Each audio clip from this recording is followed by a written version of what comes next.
Merhabalar, Nila Örgü Tasarım'a hoş geldiniz. Bu videomda sizlerle menekşe motifli yelek yapımını paylaşıyorum. Yeleğim 38-42 beden aralığı için uygun. Yeleğimin ölçüleri beden genişliği 56 santim ve boyu da 84 santim. Yeleğimde düşük kol tercih ettiğim için kol kısmında kol oyuntusu yapmadan ördüm.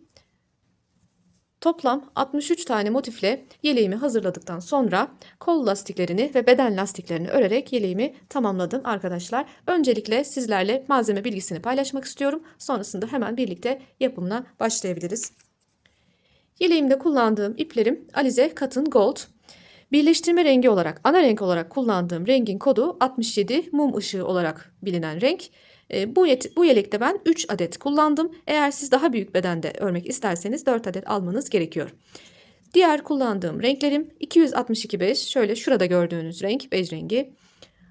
02 hardal, çiçeklerimin orta kısmında kullandığım renk. 40 açık mavi, şuradaki renk ve 279 gece mavisi, şurada kullandığım koyu mavi. Yani toplamda 5 farklı renk kullanarak yeleğimi hazırladım arkadaşlar.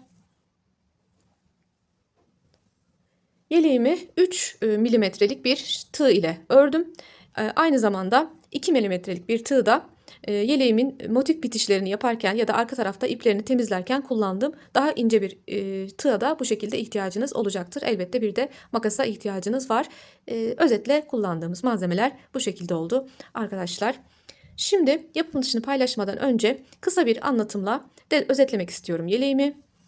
Yeleğimiz için öncelikle 63 tane motif örerek başlıyoruz. Sonrasında şöyle yeleğimizin en alt sırasından başlayarak bu motiflerimizi birbiriyle birleştirmeye başlıyoruz. Bu modelde ben şöyle detayını şöyle sizlerle paylaşmak istiyorum. Böyle bir birleştirme tekniği, bu şekilde görünen bir birleştirme tekniği uyguladım. Motiflerimin sadece çiçek kısımlarını hazırladım. Sonrasında şu mum ışığı ile birleştirdiğim kısımları birleştirerek daima bir motifi diğerleriyle birleştirerek örerek devam ettim. Yeleğimin lastik kısmında da klasik tığ örgülerinde kullanılan güzel bir lastik örerek tamamladım arkadaşlar. Kol kısmında 2 sıra lastik ördüm. Beden kısmında 6 sıra lastik ördüm. 6 sıra ördüğümüzde bu genişlikte bir lastik elde etmiş oluyoruz. Kanalıma abone olup beğeni ve yorumlarıyla videomu destekleyen herkese şimdiden teşekkürlerimi sunuyorum. Malzemelerimiz hazırsa birlikte yeleğimizin yapımına başlayalım.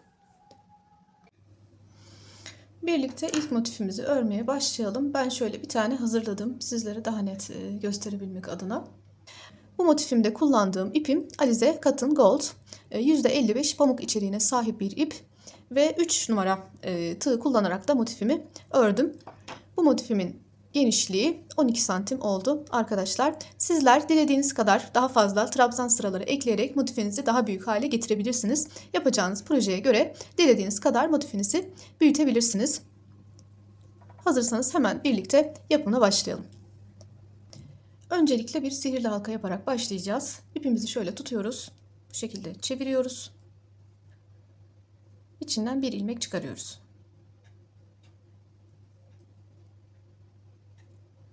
Üzerine 2 tane zincir çekiyoruz. Bu bizim ilk ikili trabzanımız olmuş oluyor. Bu sihirli halkamızın içine toplamda 16 tane ikili trabzan yapıyoruz.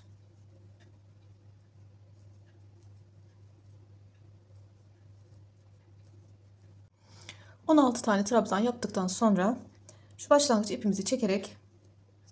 ...sihirli halkamızı oluşturuyoruz ve bitiriyoruz. Şöyle ilk başladığımız ilmeğin tepesine... ...batış yapıyoruz. Ve kaydırma yapıyoruz arkadaşlar. Burada sık iğne değil, şu şekilde kaydırma yapıyoruz. Ve motifimizin ortasında ilk rengimizi bu şekilde tamamlamış oluyoruz. Şöyle ipimizi bir miktar, yani bir parmak uzunluğu kadar uzun bırakıp kesiyoruz. Şimdi bu başlangıç ipimizle iki ipimizi birbirine düğümleyelim. Şöyle 1, 2. Bu şekilde düğümlediğimizde daha sağlam olmuş olur. Daha sonra bu iplerimizi ikinci renge geçtiğimizde arkada yürüterek gizleyeceğiz arkadaşlar. İkinci sıramıza, ikinci rengimize başlıyoruz. Öncelikle şöyle ipimizi bir sabitleyelim. Bu şekilde. Şimdi önceki sırada ördüğümüz trabzanların şöyle başlangıçtaki trabzanımız burada gözüküyor. onun değil, bir yanındaki şu ikinci trabzanın yanından bir batış yapıyorum. Burada dikkat edelim, trabzanların tepesinden değil, şöyle aralarından, şu kısımlardan batış yapıyoruz. Şimdi burada yeni bir trabzan oluşturmamız gerekiyor. İsterseniz burada zincir çekerek trabzanınızı oluşturabilirsiniz ama ben farklı bir yöntem tercih ediyorum. Onu da şöyle yapıyorum arkadaşlar. Şöyle bir, şöyle iki. İkili trabzan yaptığımız için 2 defa batış yaptım. Üçlü trabzan yapsaydık 3 defa bu işlemi tekrar ederek ilmeğimi oluşturacaktım. Böylece başlangıç yapmış oluyorum. İkinci sırama ilk trabzanımı oluşturmuş oluyorum ve yanına aynı yere batış yaparak 2 tane daha ikili trabzan yapıyorum.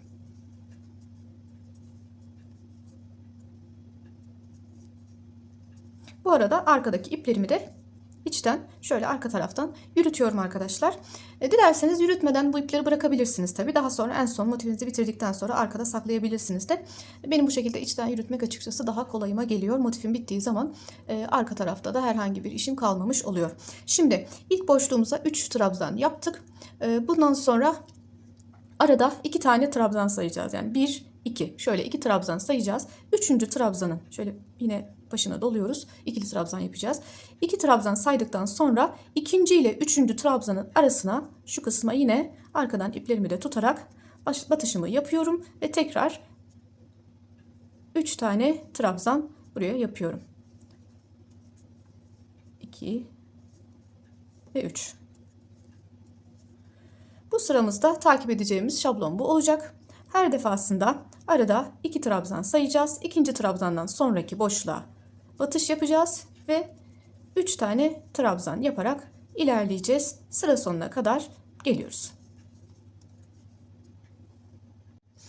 Sıra sonunda kaydırma yaparak tamamlayacağım. Şöyle başlangıçtaki ilk ilmeğimin tepesine tığımı batırdım.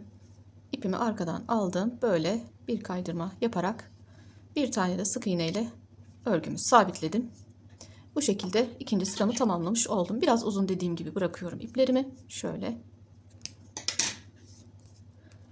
Ve bir sonraki sırama mavi ipimle devam ediyorum.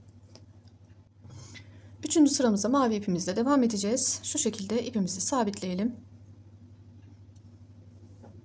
Şimdi motifimizde şu açık mavi ile gördüğünüz kısımları yapacağız. Bu sefer mavi ipimizle 2 sıra devam edeceğiz. Açık mavi ipimizle en son koyu mavi ile de çiçek kısmını tamamlamış olacağız.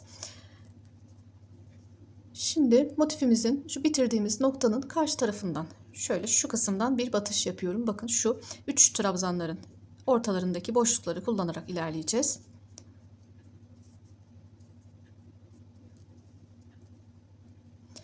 Yine aynı şekilde buraya bir ikili trabzanla başlamam gerektiği için şöyle motifimin içine tekrar giriyorum. Bir kez daha tekrar ediyorum. 2. 2 defa da bir ikili trabzan oluşturmuş oluyorum başlangıç sıra başı için. Şimdi bu sırada her bir boşluğa 2 tane ikili trabzan, arada 3 zincir ve tekrar 2 tane ikili trabzan yaparak ilerleyeceğiz. İlk trabzanımızı oluşturduk. Yanına bir tane daha ikili trabzan yapıyoruz.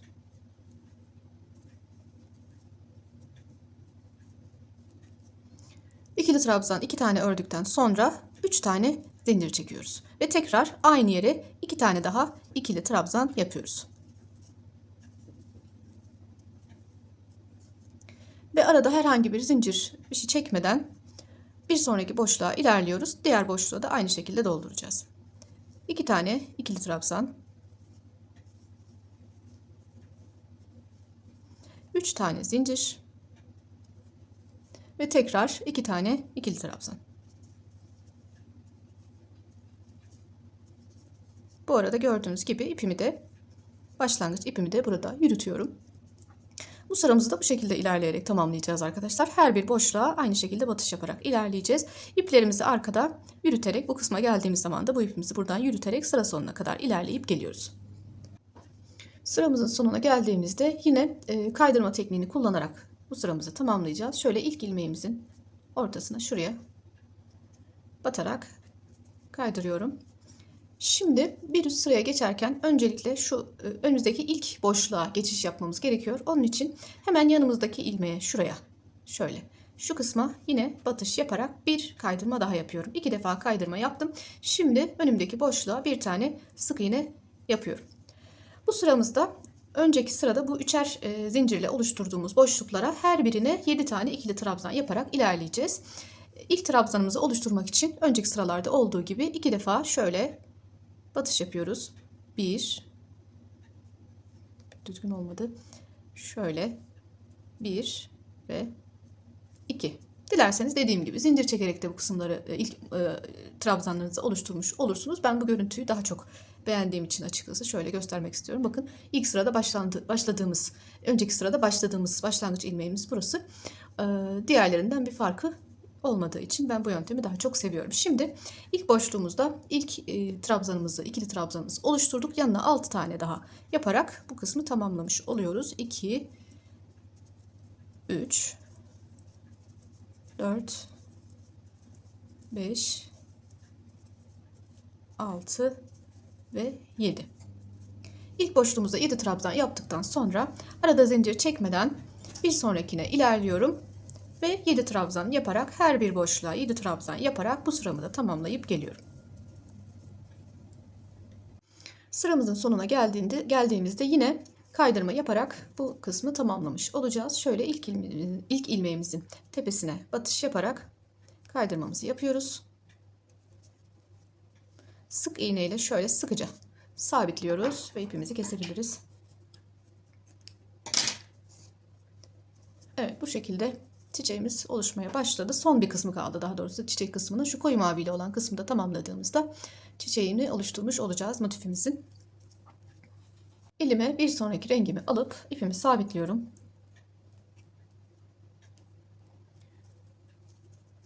Ve motifimde daha önce bitiş yaptığım noktanın karşı tarafından başlıyorum. Niye karşı taraftan başlıyorum? Arkada iplerimi yürüterek ilerlediğim için ipler üst üste denk gelmesin diye bu şekilde yapıyorum. Tabi dilerseniz şu yine bitirdiğiniz noktadan da başlangıç yapabilirsiniz. O zaman bu iki ipinizi bu şekilde tutarak arkada yürütme yaparak ilerleyebilirsiniz. Tercihinize bağlı. Şimdi karşı taraftan dediğim gibi ben ilk sık iğne yaparak başlayacağım. Şimdi şu orta kısımlardan önceki şuradaki ilmeğe bir batış yapıyorum. Bir tane sık iğne yapıyorum. İpimi sol tarafa şöyle yürütmek için arkada alıyorum. Bu orta kısımlara yine birer sık iğne yapacağım ama uzatarak yapacağım sık iğnelerimi. Nasıl yapıyoruz? Birlikte şöyle şu kısma bir batış yapalım. Şöyle ipimizi şöyle bir miktar şu kadar uzatarak sık iğnemizi yapalım. Şimdi önümde önceki sırada 7 tane trabzan yaparak ilerlediğim kısım var. Her birinin tepesine batış yaparak birer sık iğne yaparak toplam 7 tane sık iğne ile bu kısmı geçeceğim. Bir sonraki orta kısma geldiğimde yine uzatarak bir sık iğne yapacağım. Arkada ipimizi yürütmeyi de unutmuyoruz. Şöyle 1, 2, 3, 4, 5, 6 ve 7. İşte yürütebildiğimiz noktaya kadar yürütüp sonrasında ipimizi burada bırakıyoruz. En son uçları temizleyeceğiz. Şimdi bir sonraki boşluğa araya gelmiş olduk. Şimdi ne yapacağız? Burada yaptığımız gibi bir uzatarak sık iğne yapacağız. Şöyle şu kısımdan tığımı batırıyorum. İlmeğimi alıp sık iğnemi böyle biraz uzatarak sık iğnemi yapıyorum ve tekrar orta kısımdaki 7 sık iğne ile devam ediyorum. 2, 3, 4, 5, 6, 7. Bir kez daha birlikte yapalım. Tığımızı alttan şu kısımdan batıyoruz. Bu şekilde uzatarak sık iğnemizi yapıyoruz ve 7 sık iğne ile devam ediyoruz. Sıramızı tamamlayıp geliyoruz. Sıramın sonuna geldim. Şöyle son sık iğnelerimi de yapıyorum. Başlangıçta burada bir tane sık iğne ile başlamıştık. Onun ortasına batış yaparak bir tane kaydırma yaparak bu sıramı da tamamlamış olacağım. İlmeğin tepesine batışımı yapıyorum.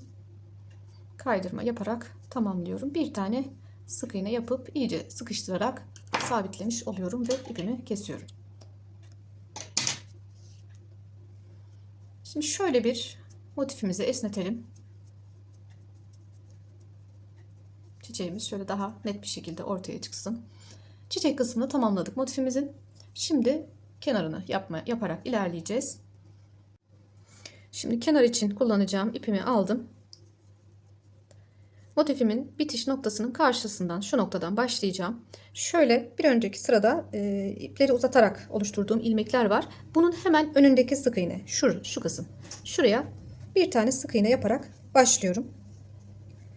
İpimi şöyle yürütebilmek için sol kısma doğru alıyorum. Şimdi önümdeki bir önceki sırada uzatarak oluşturduğum ilmeğin içine bir tane tekli trabzan yapacağım. Bir defa tığımın başına ipimi alıyorum. Bu kısma batışımı yapıyorum. Ve tığımın üstündeki 3 tane ipimi bir defada çekerek bir tane tekli trabzan yapmış oluyorum. Şimdi önümdeki 4 ilmeğe 4 tane sık iğne yaparak ilerliyorum. 1 2 3 ve 4. 4 sık iğneden sonra şimdi kenar kısmını oluşturmaya başlayacağız. Şöyle daha net gösterecek olursam şöyle şu kısımları arkadaşlar, şöyle şuraları oluşturmuş olacağız. Biz şimdi şuradaki 4 tane sık iğneyi yaptık. Önümdeki ilmeğe bir tane tekli trabzan yaparak devam ediyorum. Bir tane tekli trabzan, sonrasında önümdeki ilmeklere 2 tane ikili trabzan yapıyorum. 1 ve 2. 2 tane ikili trabzandan sonra yine önceki sırada uzatarak yaptığım ilmeğe geldim. Burası benim köşem olacak. Bu ilmeğin içine bir tane üçlü trabzan, sonrasında 2 zincir ve tekrar bir üçlü trabzan yaparak köşemi oluşturmuş olacağım. Şimdi tığımın üzerine 2 defa dolama yapıyorum. İlmeğimin içine bir tane üçlü trabzan yapıyorum. 3 defa da çekiyorum. 2 tane zincir çekiyorum. Tekrar tığıma 2 defa dolama yaparak önümdeki aynı ilmeğin içine, köşe olduğu için aynı ilmeğin içine yine bir üçlü trabzan yapıyorum.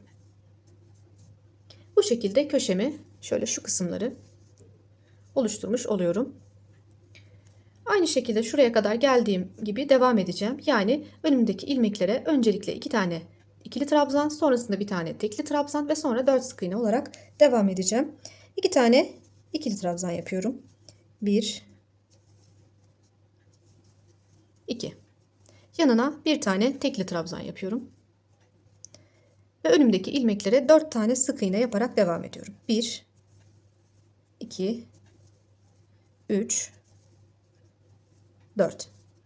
Şimdi ilk köşemi burada oluşturdum. Şöyle şu kısımlarda oluşmaya devam edecek. Şuradaki sık iğneyi normal bir şekilde kenar olarak geçeceğim. O yüzden bunun üzerine tığıma bir tane ipimi doluyorum. Buradaki uzatarak yaptığım ilmeğin içine batış yaparak bir tane tekli trabzan yapıyorum. Yani aralarda, köşelerde şöyle şuralar köşeler, aralarda yapacağımız işlem aslında 4 sık iğne, bir tane tekli trabzan, 4 sık iğne. Bundan oluşuyor. Sonrasında kenarları bu örüntüyle devam ettireceğiz.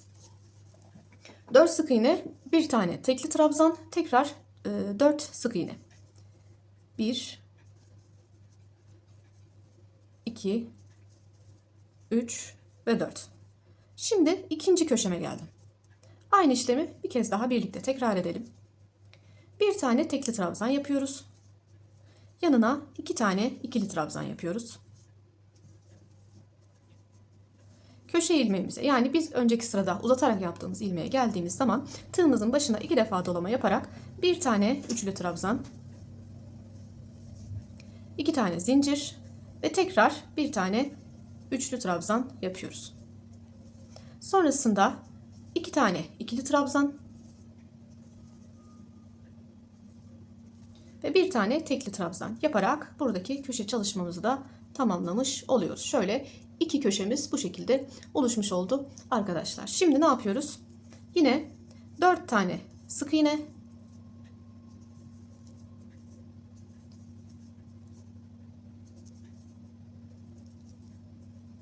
buradaki ipimizi de aynı şekilde yürüterek devam edelim. 4 sık iğneden sonra bir tane tekli trabzan ve tekrar 4 tane sık iğne.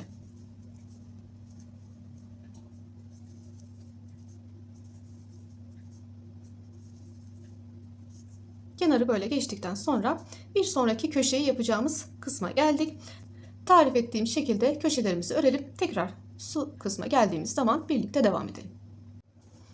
Son köşemi de şöyle tamamladım. En son burada bir tane tekli trabzan yaptım arkadaşlar ve önümdeki ilmeklere artık sık iğne yaparak bu sıramı da tamamlamış olacağım. 1 2 3. Başlarken bir tane sık iğne ile başlamıştık. Yanına da 3 tane daha örüp yine arada 4 tane sık iğne oluşmuş oldu burada. Başlangıç ilmeğimizin tepesine batışımızı yapıyoruz. Kaydırma yaparak tamamlıyoruz. Şimdi bir üst sıramıza da aynı renkle kenarımızı örerek devam edeceğiz. Şöyle. Artık bu son sıramız tamamen trabzanlardan oluşacak. Köşelere geldiğimiz zaman yine önceki sırada 2 zincir çekerek oluşturduğumuz boşlukların içine 2 tane ikili trabzan, 2 zincir, 2 tane ikili trabzan yaparak köşelerimizi oluşturarak devam edeceğiz arkadaşlar. Şimdi yine aynı şekilde burada bir trabzan oluşturuyorum. Önceki sıralarda yaptığım gibi şöyle ilmeklerimi batırarak ilk trabzanımı oluşturmuş oluyorum. Köşeye kadar, köşe boşluğa kadar ikili trabzanlar yaparak her bir ilmeğin tepesine batarak ilerliyorum. İlk köşeme kadar trabzanlarla ilerledim. Şimdi söylediğim gibi bu köşe noktasına öncelikle 2 tane ikili trabzan yapıyorum. 2 tane zincir çekiyorum ve tekrar 2 tane ikili trabzan yapıyorum. Köşelerimizi bu şekilde geçeceğiz arkadaşlar. Köşemi yaptıktan sonra yine önümdeki ilmeklerin hepsine birer ikili trabzan yaparak kenar kısmını tamamlayacağım. Burada şöyle ilk ilmek dikkatinizden kaçmasın. Bazen şöyle ilk ilmek atlanıp ikinciden hani burası kapanmış gibi oluyor biraz ve burada ilmek sayımızı eksiltebiliyoruz. O yüzden bu ayrıntıya dikkat ederek hemen ilk ilmeğimize batışımızı yaparak ikili trabzanlarla ilerliyoruz. Kenarımızı tamamlıyoruz. Sonraki köşeye geldiğimizde aynı şekilde batışlarımızı yaparak köşelerimizi de oluşturup tekrar sıramızı tamamlayıp başlangıç noktasına geliyoruz. Son sıramı da tamamlayıp motifimi bitirdim arkadaşlar. Şimdi bitirirken nasıl yapıyoruz? O detayı size vermek istiyorum. Burada artık kaydırma yaparak birleştirme yapmıyoruz. Şöyle son ilmeğimizi ördükten sonra yine ipimizi bir miktar şöyle uzun bırakıyoruz.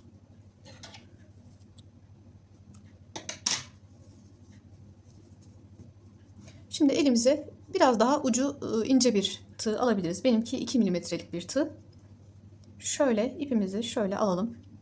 Şimdi buradaki başlangıç noktasındaki ilk ilmeğimiz değil, ikinci ilmeğimizin tepesi. Şurası arkadaşlar. Şöyle. Şu kısımdan tığımızı böyle geçirelim. Bu ipimizi buradan tığımızla alıyoruz.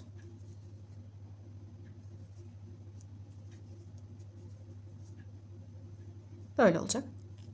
Şimdi şu ilmeğimizin, son ilmeğimizin şu kısmından batış yapıyoruz. Buradan ipimizi içe doğru çekiyoruz.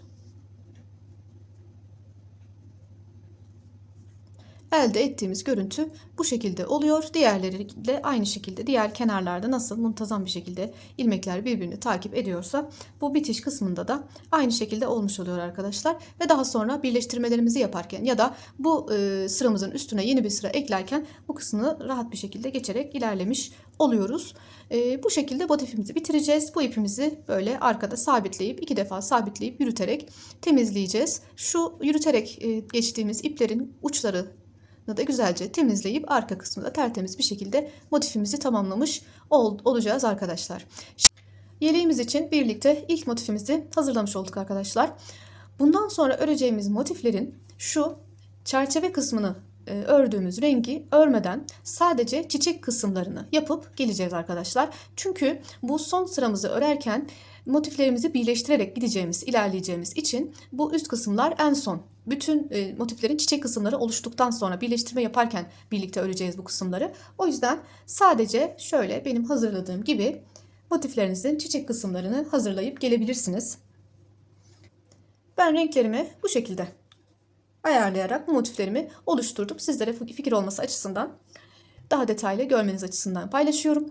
İlk motifimizden sonra 62 tane daha birlikte yapıyoruz. Sadece çiçek kısımlarını oluşturuyoruz ve kaldığımız yerden sonrasında devam ediyoruz.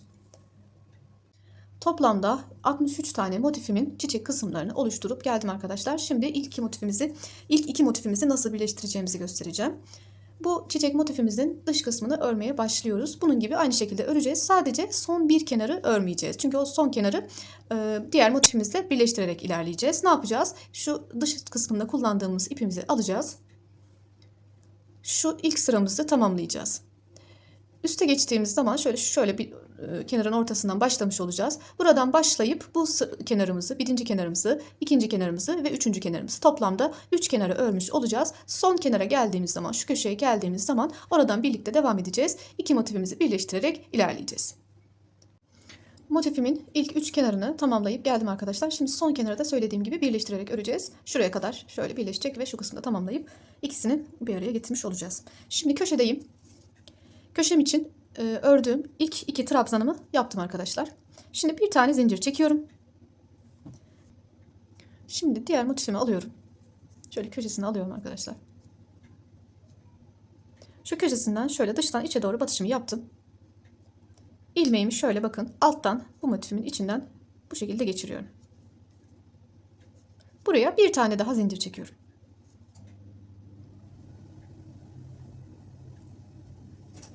Ve tekrar köşe noktama bir tane trabzan yapıyorum. Trabzanımı yaptım. Şöyle bir miktar uzun bıraktım. Evet, böyle şöyle iç taraftan da göstereyim size. İçten ve dıştan herhangi bir kabarıklık olmaksızın bu yöntemle birleştirmiş oluyoruz motiflerimizi. Şimdi en son bakın şuraya birleştirme yapmışız. O yüzden sırada ne var? Bir sonraki ilmeğe batışımı yaparak trabzanımı yapıyorum. İpimi böyle hafifçe bırakıyorum ve karşıdaki ilmeğin biraz yapıyor. Karşıdaki ilmeğin tepesine şöyle batışımı yapıp bu ilmeği şöyle alttan içinden geçiriyorum. Tekrar trabzanımı yapıyorum. Karşıdaki ilmeğin içinden bu şekilde geçiriyorum. Köşemize kadar bu şekilde ilerleyelim. Kenarımı birleştirip köşeme kadar geldim arkadaşlar. Şimdi bu köşede nasıl işlem yapıyoruz onu göstereceğim. Şöyle yakın plandan da detayını göstermiş olayım size. Gördüğünüz gibi bu birleşme tekniğiyle böyle bir görüntü elde etmiş oluyoruz. Şimdi köşemize geldik. Şöyle baktığınız zaman şu kısımdaki yani birleştirdiğimiz ilmeğin, yeni ördüğümüz ilmeğin ilmekleri, trabzanları bitmiş oldu. Burada şöyle 2 tane gözüküyor. Denk gelmedi ya da hani daha fazla, bunlar daha fazla diye düşünmeyin. Bu 2 ilmek zaten şu köşede öreceğimiz 2 ilmek olduğu için buraya 2 ilmek örerek onları birleştirdiğimizde birbirine güzelce denk gelmiş olacak. Şimdi hangi noktadayım? Şuradaki son trabzanlarımı birleştirdim. Tekrar köşemdeki boşluğun içine bir tane trabzanımı yapıyorum. Bunu şu köşeye ait 2 ilmek. Evet, son kenarımı tamamlayıp geldim. Bu kısımda ilk motifimi örerken gösterdiğim bitirme tekniğini uygulayarak motifimizi bitiriyoruz. Şimdi ne yapacağız? Bu bizim yeleğimizin en alt sırası. 9 motiften oluşan en alt yatay olarak birbirine ekleyeceğimiz 9 motiften oluşacak. Yani bu ilk 2 motifin yanına ben şöyle yatay olarak 7 motif daha ekleyerek yeleğimin en alt sırasını hem ön bedenler hem de arka bedenin toplamını bitirmiş olacağım. Sıralamayı da şöyle bir koyu renk motifin yanına açık renk, tekrar koyu renk, açık renk, bu şekilde bir açık bir koyu olacak şekilde motiflerimizi sıralayarak 9 tane motifimi size bu gösterdiğim şekilde birbirine birleştirerek tamamlayıp gelelim arkadaşlar. Yeleğimin en alt sırasını tamamladım. 9 tane motifimi yan yana yerleştirdim. Şimdi bir üst sıraya geçiyorum. Bundan sonra yapacağımız çalışma toplamda dikey olarak yukarıya doğru 5 sıra boyunca böyle yatay olarak 9 motif yerleştirmek olacak. Yani yatay olarak 9, dikey olarak 5 motif, toplam 45 motiften oluşan dikdörtgen bir parça elde edeceğiz. Ve bu parçamız bizim hem arka hem de ön bedenler olacak. Daha sonra da omuzları yaparak devam edeceğiz örgümüzde. Şimdi ben dediğim gibi en alt sıramı tamamladım. Bir üst sıraya geçtim. İlk motifimi yerleştirdim. Onu da yine tek kenardan birleştirme yaptığım için bu şekilde birleştirmesini yapıp geldim. Şimdi size şu köşe kısmında nasıl bir işlem yapıyoruz onu göstererek devam ediyorum. Şimdi bu köşe noktasında şöyle göstermek istiyorum. 2 tane gördüğünüz şekilde boşluklarımız var. Şöyle şuralarda. Bu her ikisine de batış yaparak köşelerimizi yapacağız. Şimdi motiflerimin son ilmeklerini birleştirdim. Burada bir tane zincir çekiyorum. Bir tane zincirimi çektikten sonra şöyle ilk boşluğa tığımı batırıp alttan böyle batırıp ipimi alıyorum. Ve bir tane daha zincir çekiyorum. Şimdi geliyorum ikinci boşluğa. Şuradaki ikinci boşluğa. Bunu da şöyle yine alttan aynı şekilde tığımı geçiriyorum. Buradan ipimi alıp bir zincir daha yapıyorum. Her iki tarafa da giriş yapmış oldum. Ve şimdi örgüme bu kısımdan devam ediyorum. Motifimin kenar sırasına devam ediyorum. 1, 2. Şöyle hemen göstereyim size. Bu şekilde bu köşelerimizi geçeceğiz arkadaşlar. Şimdi ben buradan bu motifimin son kalan kenardaki ilmeklerini de örüp bitireceğim. İkinci motifime geçtiğim zaman artık bundan sonraki motiflerimizi her iki taraftan, yani hem bu tarafa hem de bu tarafa birleştirerek ilerleyeceğiz. Ben ikinci motifimin kenarlarına başlayacağım. İki kenar örüp tekrar şu kısma, birleştirme noktasına geldiğim zaman sizlerle paylaşarak devam edeceğim. Bir sonraki motifimi hazırlayıp geldim. Şimdi şöyle yerleştireceğim motifimi. Şu noktadan başlayıp şuraya kadar birleştirme yapacağım. Sonra size köşeyi yaparak, köşeyi göstererek devam edeceğim. Evet, şöyle şu kısımdan birleştirmeye başlayıp köşeye kadar geldim arkadaşlar. Şimdi köşedeki şurada olması gereken 2 ilmeğimi de örüp birleştiriyorum. Şöyle. Şuradaki 2 ilmekle birleştiriyorum. Ve 2. Evet. Şimdi ne yapacağım? Bu noktada şöyle net bir şekilde göstereyim size. Şöyle 1, 2, 3 tane boşluk burada görüyorsunuz, birleştirme noktası. Bunların ikisini, zaten şuradakine batma ihtimalimiz yok. Bu tarafta kalmış oluyor. Buna ve buna. Daha önceki birleştirmede olduğu gibi hem buna hem de buna batış yaparak bu köşemizi geçiyoruz. Şimdi bu son iki ilmeğimizi şurada birleştirmemizi yaptıktan sonra bir tane zincir çekiyoruz. Şuradaki ilk boşluğa batış yapıyoruz. Şöyle tekrar bir zincir çekiyoruz. Şöyle çeviriyoruz biraz örgümüzü. Bu sefer ikinci boşluğa, şuraya tığımızı batırıp şöyle batışımızı yapıyoruz. Tekrar bir zincir çekiyoruz ve şimdi artık motifimize kaldığımız yerden devam edebiliriz. Köşe kısmını birleştirmiş olduk. Şöyle bir tane ilk şöyle bir saniye. Şurayı öncelikle bir detayını göstereyim size. Evet. Köşelerimizi daima bu şekilde, dördüncü motifimizi, 3 motifimiz hali hazırda varken dördüncü motifimizi birleştirirken köşelerimizde bu işlemi uyguluyoruz. Şimdi ne yapacağız? Buradan birleştirmelerimizi devam ederek motifimizi tamamlayacağız arkadaşlar. Hemen şöyle ilk trabzanımı ördüm. Buradaki sıradaki 2 trabzanımla köşede kalan trabzanlarımı da birleştirerek örgüme devam ediyorum. 1, 2. Şöyle ikinciyi de hemen birleştiriyorum. Şöyle ilk ilmekten kenarıma devam ediyorum. Evet, bu şekilde bu kısmı da tamamlıyoruz arkadaşlar. Şöyle daha net bir şekilde size göstereyim. Evet. Motifimizi tamamlayıp bitireceğiz. Bundan sonrasında artık yapacağımız başka farklı hiçbir işlem yok. Size tarif ettiğim şekilde her defasında yatay olarak 9 motif yerleştirerek toplamda 5 sıra yukarıya doğru dikey olarak 5 sıra olacak şekilde, yani toplamda 45 motiften oluşan dikdörtgen parçamızı hazırlayıp gelelim, sonrasında devam edeceğiz. Toplam 45 motifimizi birbirine ekleyip beden kısmımızı oluşturduk arkadaşlar. Şu an arka ve ön bedenlerin tamamını görüyorsunuz. Şimdi üst kısımdaki motifleri nasıl yerleştireceğiz, beraber ilerliyoruz. Şimdi sıra geldi yeleğimizin omuz kısımlarını, üst kısımlarını yapmaya. Öncelikle şu an gördüğünüz şekilde yeleğimizin arka bedeninin omuz kısmındaki toplam 10 tane motifi şöyle ortaya yerleştiriyoruz arkadaşlar. Alttaki 9 motifin ortasında kalan 5 motifin üzerine 2 tane 5 motiflik sıra. Gördüğünüz şekilde bu birleştirmeleri yapıp geliyoruz öncelikle. Bu 5 motifi tarif ettiğim şekilde tamamladıktan sonra şimdi artık ön parçanın omuz kısmına geçiyoruz. Öncelikle ön parçanın üzerine, ön parçaya ait olan şuradaki kenardaki 2 motifin üzerine 2 motif daha birleştiriyoruz. Bu motifleri alt sırayla birleştiriyoruz ama yan sırayla bu kısımla birleştirmiyoruz. Çünkü burası kol olacak artık arkadaşlar. Şöyle 2 motif birbiriyle, buradaki 2 motif birbiriyle birleşmeden devam edecek. O yüzden biz ön parçamızda öncelikle bu 2 motifimizi buraya yerleştiriyoruz yan tarafa birleştirmeden. Sonrasında da üzerine 2 motif daha ekleyeceğiz. Ama bu son 2 motifi eklerken en son şu arka bedenin omuz kısmına gelen 2 motifle ön bedenin omuz kısmına denk gelen 2 motifi son olarak şu kısımda üstte birleştirerek ilerleyeceğiz arkadaşlar. O yüzden şimdi ben öncelikle arka bedenime ait olan bu 5 motifi güzelce yerleştireceğim. Sonrasında şuradaki 2 motifimi güzelce birleştireceğim.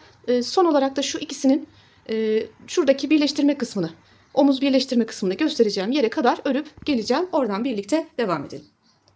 Şimdi tarif ettiğim şekilde bu 10 tane motifimizi böyle ortaya gelecek şekilde yerleştirdikten sonra ön parçaların omuz kısımlarıyla devam edeceğiz. Ben önlerden bir tanesini de hazırladım. Şöyle sizlerle paylaşmak istiyorum. Sonrasında ikincisini de tarif ettiğim şekilde yapacağız. Arkadaşlar şöyle şuraya kadar zaten 45 motiften oluşan alt parçaları birleştirmiştik. Sonrasında ben öncelikle dediğim gibi bu 10 tane motifi bu kısma yerleştirdim. Ve şuradan devam ettim. Ön parçama ait olan 2 motifi yine alt sıraya birleştirerek devam ettim. Sadece kol oyuntusu olacağı için yan taraftaki arka tarafın motifiyle birleştirmeden ayrı ayrı devam ettim bu kısmı. Üzerine 2 motif daha ekledim. Bunların eklemesini yaparken şöyle arkadaşlar, şurası ön parça, burası arka parça. Buradaki son 2 motifi hem böyle ön parçayla hem de arka parçayla birleştirerek yerleştirdim. Şu 2 motifi birleştirdim. Böylece omuzları tamamlamış oldum. Bu şekilde bir yerleşim yapacağız arkadaşlar ön parçalar için. Şimdi sırada kalan 4 motifim var. Bu benim diğer kolum. Şöyle kalan 4 tane motifimizi bu şekilde yerleşimini yaparak burada tarif ettiğim şekilde örüp bitiriyoruz. Buradaki 2 motifimizi alt sırayla birleştiriyoruz. Yan sırayla birleştirmeden ilerliyoruz. Üzerine 2 motif daha eklediğimiz zaman bu 2 motifi hem ön parçayla hem de şöyle şuradan çevirip arkadaşlar şöyle şurası arka parçamızın son 2 motifi, omuz kısmına denk gelecek olan 2 motif olmuş oluyor. Bu 2 motifi de şöyle şuradaki son yerleştireceğimiz 2 motifin üst kısmıyla birleştirerek omuzlarımızı tamamlamış oluyoruz. Oraya kadar bitirip geliyoruz. Yeleğimizdeki bütün motifleri yerine yerleştirip tamamlamış olduk. Şimdi geriye sadece kol ve bedenin lastikleri kaldı. Kollardan bir tanesini ben bu şekilde lastiğini tamamladım. Sadece 2 sıra lastik örerek kolu bitirmiş oldum. Şimdi diğer kolu da sizinle birlikte yapalım. Son olarak da beden lastiğini yaparak yeleğimizi tamamlıyoruz. Kol lastiğimizi örmeye kolun alt kısmından şuradan başlıyoruz.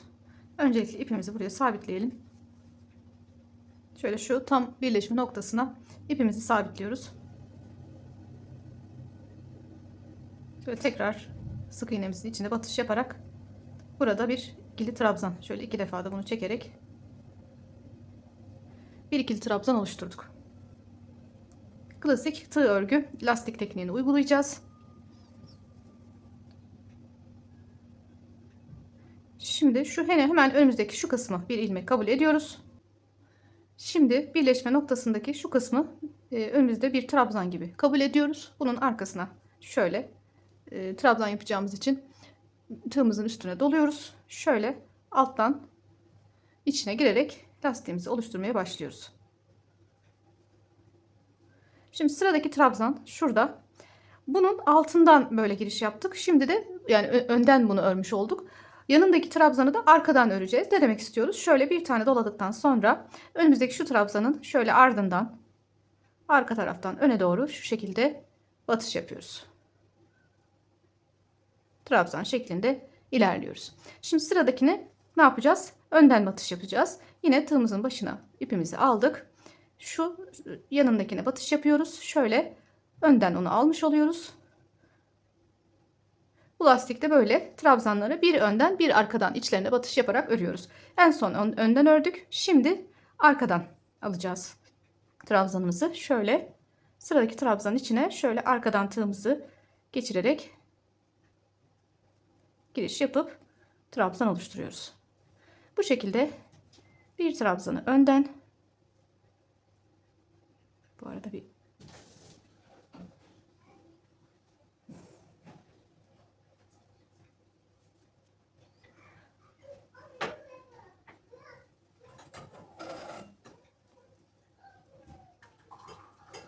bu şekilde bir trabzanı önden alıyoruz.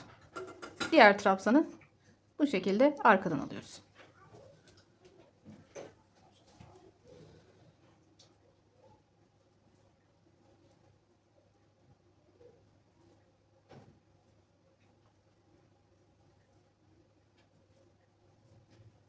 Böyle bir görüntüye sahip oluyor bu lastik arkadaşlar. Şöyle biraz daha birlikte ilerleyelim. En son arkadan aldık. Şimdi önden batış yapıyoruz. Şimdi arkadan. İki motifin birleşme noktasına gelene kadar biraz ördüm lastiğimi. Şimdi bu birleşme noktasına geldiğimiz zaman da şöyle şu kısmın detayını size göstermek istiyorum. Şöyle şuradaki birleşme noktasında kalan kısmı bir trabzan olarak kabul ederek devam edeceğim arkadaşlar. Şimdi buradaki en son trabzanı arkadan aldım. O yüzden bu önümdekini önden, yani şu şekilde alıyorum. Ve sıradaki trabzanla devam ediyorum. Hemen şuradaki trabzanı da arkadan alarak devam ediyorum. Motif birleştirme kısımlarına geldiğimiz zaman da bu şekilde gösterdiğim şekilde devam ederek ilerleyeceğiz. Tekrar sıra başına şu kısma geldiğimiz zaman ikinci sıradan birlikte devam edeceğiz. Bir sıra lastiğimi örerek tekrar başlangıç noktama geldim. Şimdi burada kaydırma yaparak sıramı tamamlıyorum. Şöyle başlangıçtaki oluşturduğum ilk ilmeğimin içine batış yaparak kaydırma yapıyorum. Burada tekrar bir trabzan oluşturuyorum. Şöyle 2 zincir çekelim. Şimdi yine önceki sırada ne yaptıysam aynı şekilde bir sıra daha öreceğim. Yani önceki sıradan önden aldığım ilmekleri yine önden alarak, arkadan aldığım ilmekleri yine arkadan alarak örerek ikinci sıra lastiğimi de tamamlayıp kolumu örmüş bitirmiş olacağım. Şimdi önümdeki ilmeğe bakıyorum. İlk ilmeği önden almışım. Onu yine önden alarak örüyorum. Bir sonraki ilmeği arkadan bu şekilde alarak örüyorum. Bu sıramızı tamamlayalım. Başlangıç noktasına geldiğimizde yine aynı şekilde kaydırma yaparak kol lastiğimizi tamamlamış olacağız. Şimdi diğer koldan göstereyim ben size. Şöyle.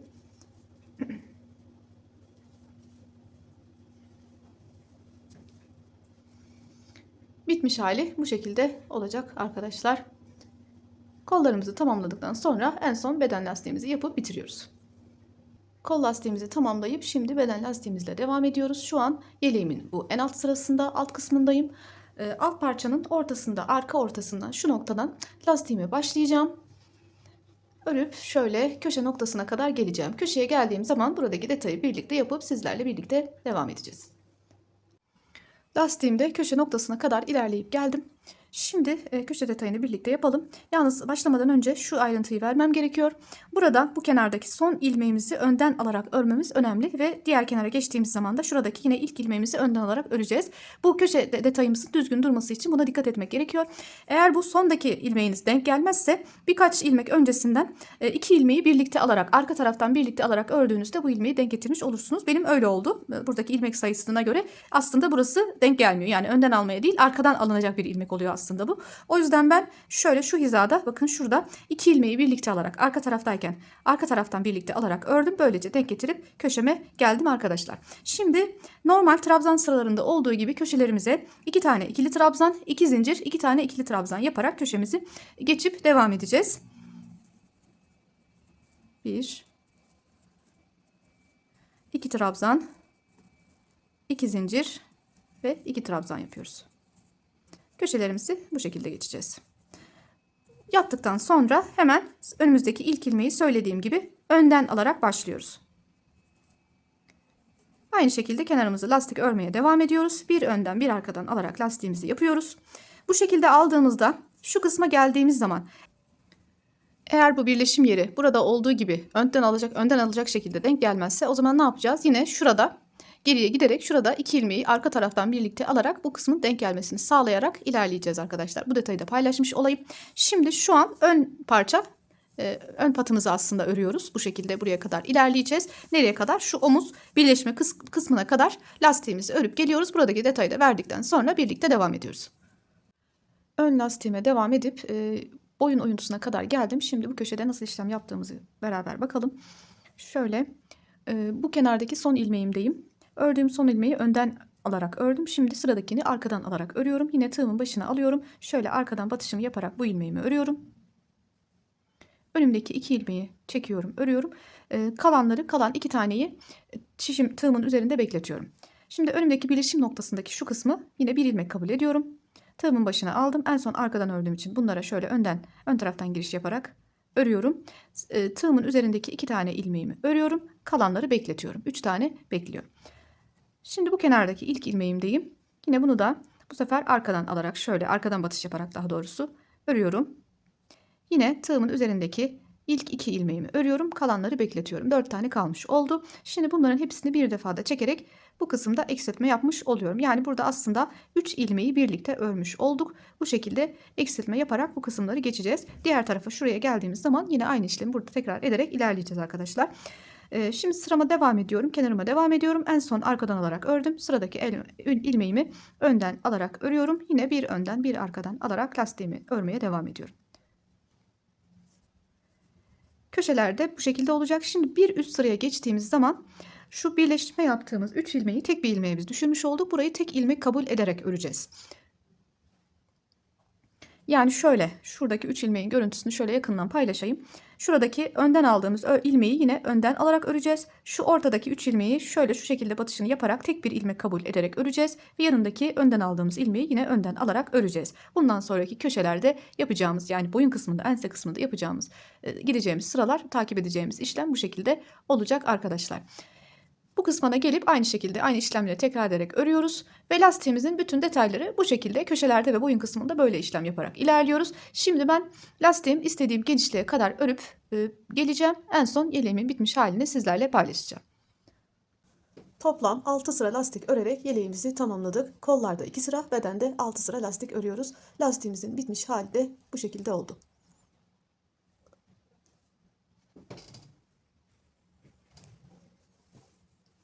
Şöyle detaylı bir şekilde gösterecek olursam,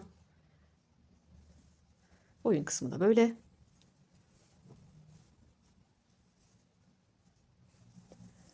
Videomda bana eşlik eden, beğeni ve yorumlarıyla destekleyen tüm örgü severlere çok teşekkür ediyorum. Yeni bir örgü videosunda tekrar görüşmek dileğiyle, hoşça kalın.